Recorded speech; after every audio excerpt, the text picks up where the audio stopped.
జయశంకర్ భూపాలపల్లి జిల్లాలో గోదావరి ప్రాణహిత నదులు ఉగ్రరూపం దాల్చాయి. సరస్వతి పుష్కర ఘాట్ వద్ద జ్ఞానదీపాలు వరద నీటితో పూర్తిగా మునిగాయి. మరోవైపు కాళేశ్వరం పుష్కర్ ఘాట్ వద్ద మొదటి ప్రమాద హెచ్చరిక జారీ చేశారు. కాళేశ్వరం వద్ద గోదావరి ఉధృతిని జిల్లా కలెక్టర్ రాహుల్ మిశ్రా, ఎస్పీ కిరణ్ కారే పరిశీలించారు. మరోవైపు మేడిగడ్డ బ్యారేజీకి భారీగా ఇన్ఫ్లో పెరుగుతోంది. గోదావరి పరివాహక ప్రాంత గ్రామ ప్రజలు అప్రమత్తంగా ఉండాలని హెచ్చరిస్తున్నారు అధికారులు.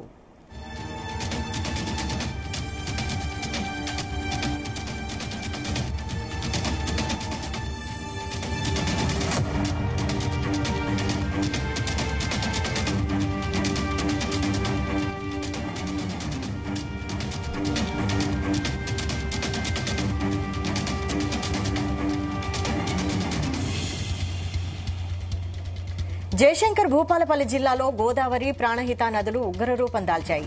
సరస్వతి పుష్కర ఘాట్ వద్ద జ్ఞానదీపాలు వరద నీటితో పూర్తిగా మునిగాయి. మరోవైపు కాళేశ్వరం పుష్కర ఘాట్ వద్ద మొదటి ప్రమాద హెచ్చరిక జారీ చేశారు. కాళేశ్వరం వద్ద గోదావరి ఉధృతిని జిల్లా కలెక్టర్ రాహుల్ మిశ్రా, ఎస్పీ కిరణ్ కారే పరిశీలించారు. మరోవైపు మేడిగడ్డ బ్యారేజ్కి భారీగా ఇన్ఫ్లో పెరుగుతోంది. గోదావరి పరివాహక ప్రాంత గ్రామ ప్రజలు అప్రమత్తంగా ఉండాలని హెచ్చరిస్తున్నారు అధికారులు. దీనిపై మరిన్ని అప్డేట్స్ మా ప్రతినిధి రాజు పటేల్ అందిస్తారు. రాజు పటేల్, గత కొద్ది రోజుల కురుస్తున్నటువంటి భారీ వర్షాలతోటి గోదావరి నది పరుగులు పెడుతుంది. అటు భద్రాచలం నుంచి వయా కాళేశ్వరము, బాసర వరకు కూడా గోదావరి నది ఉగ్ర రూపంలో ప్రవహిస్తుంది. భారీగా వరద నీరు వచ్చి చేరుతుంది గోదావరి నదికి. దీంతో కాళేశ్వరం త్రివేణి సంగమం వద్ద గోదావరి మహోగ్ర రూపం దాల్చి దిగువకు పరుగులు పెడుతుంది.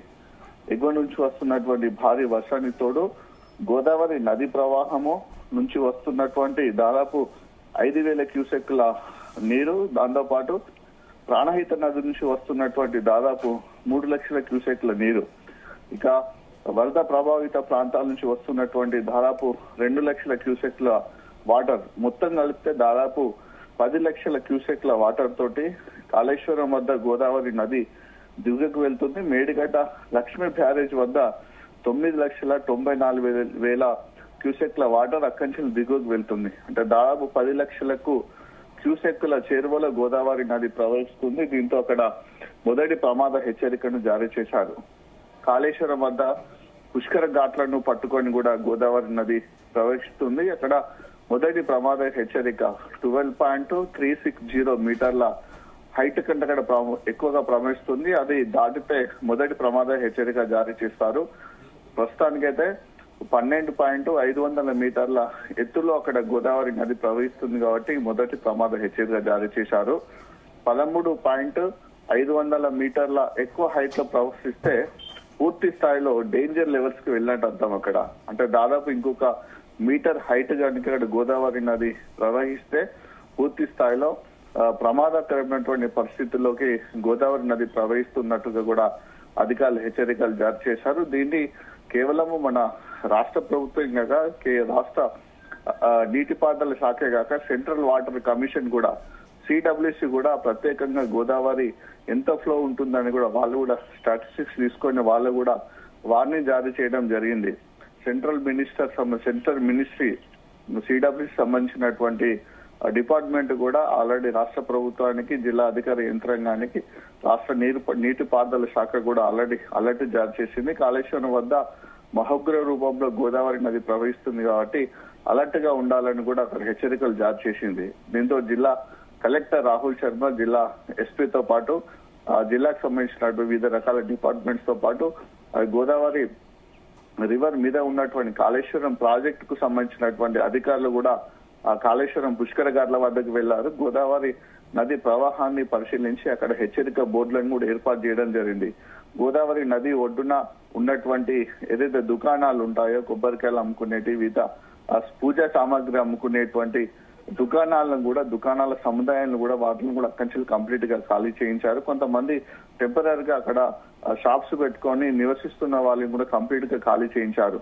ఎందుకంటే ఎగువ నుంచి ఇంకా ఫ్లో ఎక్కువ కంటిన్యూ అవుతుంది. ఇటు గోదావరి నది ప్రవాహం పెరుగుతుంది, ప్రాణహిత నది ప్రవాహం రెండింటి ప్రవాహాలు వస్తుంది కాబట్టి మరొక 2 లక్షల క్యూసెక్లకు పైగా అక్కడ గోదావరి నది ప్రవహించే అవకాశం ఉంది కాబట్టి అంత లెవెల్స్ కి వెళ్తే ఖచ్చితంగా ఈ షాప్స్ అన్ని మునిగిపోతాయి. కాళేశ్వరం గ్రామానికి సంబంధించినటువంటి ఏదైతే చివర గోదావరి ఒడ్డున ఉన్నటువంటి ఇండ్లు ఏవైతే ఉంటాయో ఆ ఇళ్లలో కూడా నీళ్లు వస్తాయి కాబట్టి వాటికి కూడా హెచ్చరికలు జారీ చేయడం జరిగింది. ఎప్పటికప్పుడు మీరు కూడా స్థానికంగా ఉన్నవాళ్ళు కాబట్టి గోదావరి నది ప్రవాహం తెలుసు కాబట్టి వీలైనంత త్వరగా మీరు కూడా ఇళ్లని ఖాళీ చేసి సురక్షిత ప్రాంతానికి వెళ్ళండి, లేకుంటే ప్రభుత్వం కూడా ఆశ్రయం కల్పిస్తాయి కాబట్టి పునరావాస కేంద్రానికి కూడా వెళ్ళొచ్చు అనేటువంటిది ముందుగానే సూచనలు కూడా అక్కడి వారికి తెలియజేయడం జరిగింది. దాంతో పాటు బ్యాక్ వాటర్ ఎఫెక్ట్ కూడా చాలా ఎక్కువగా కనిపిస్తుంది. ఇంత దాదాపు 10 లక్షల క్యూసెక్ల వాటర్ గోదావరి నదికి వెళ్తుంది కాబట్టి దానికి ఆనుకొని ఉన్నటువంటి వాగుల ప్రవాహానికి సంబంధించినటువంటి బ్యాక్ వాటర్ ఎక్కువగా రావడంతో కూడా అటు ఎగువన ఉన్నటువంటి అన్నారం బ్యారేజీ దానికి ఆనుకున్నటువంటి వాగుల వాటర్ కూడా బ్యాక్ వాటర్ తో రావడంతో కొన్ని గ్రామాలకు రాకపోకలు కూడా నిలిచిపోయాయి. దాదాపు చాలా ఎకరాల్లోకి సంబంధించినటువంటి పత్తి పంట కూడా మునిగిపోయింది. ఒకవైపు గోదావరి నది బ్యాక్ వాటర్, అటు ప్రాణహిత నది బ్యాక్ వాటర్. ఇటు గోదావరి ఫ్లో ఎక్కువనే వస్తుంది, ప్రాణహిత నది ఎక్కువనే వస్తుంది కాబట్టి రెండు కలిసి దిగువకు వెళ్ళడానికి కాస్త సమయం ఉంటుంది. కాబట్టి ఈ లోపు ఆ నదులకు అనుసంధానం ఉన్నటువంటి వాగుల యొక్క ప్రవాహం కూడా నదుకు రిలేటెడ్ గా ఉంటుంది కాబట్టి బ్యాక్ వాటర్ ఎక్కువ కమ్ముతుంది. ఈ బ్యాక్ వాటర్ కమ్మటంతో అటు కోటపల్లి, ఇటు చెన్నూరు, ఇటు మహాదేవ్పూర్, అటు పలిమెల మండలాలకు సంబంధించినటువంటి పొలాలు కూడా నీటికి మునిగిపోయాయి. గోదావరి నది పరివాహక ప్రాంతం ఉన్నటువంటి ప్రజలను కూడా గ్రామాల ప్రజలను కూడా అప్రమత్తం చేశారు అధికారులు. ఇక కంటిన్యూగా వర్షాలు పడుతూ ఉండటంతో ఎల్లంపల్లి ప్రాజెక్టు గేట్లను కూడా లిఫ్ట్ చేశారు. అటు ఎస్ఆర్ఎస్పీ ప్రాజెక్టు, కడెం ప్రాజెక్టు నుంచి కూడా భారీ వరద నీరు వస్తుంది కాబట్టి మరొక 2 లక్షల పైగా క్యూసెక్ల వాటర్ వచ్చేటువంటి అవకాశం గోదావరి నదికి ఉంది. ఇక్కడ ప్రవహిస్తుంది కాబట్టి ఆ అధికారులందరూ అలర్ట్ అయ్యారు. ఎప్పటికప్పుడు కూడా పరిస్థితిని సమీక్షిస్తున్న సిచ్యువేషన్ అక్కడ ఉంది. Okay, thank you Raju Patel.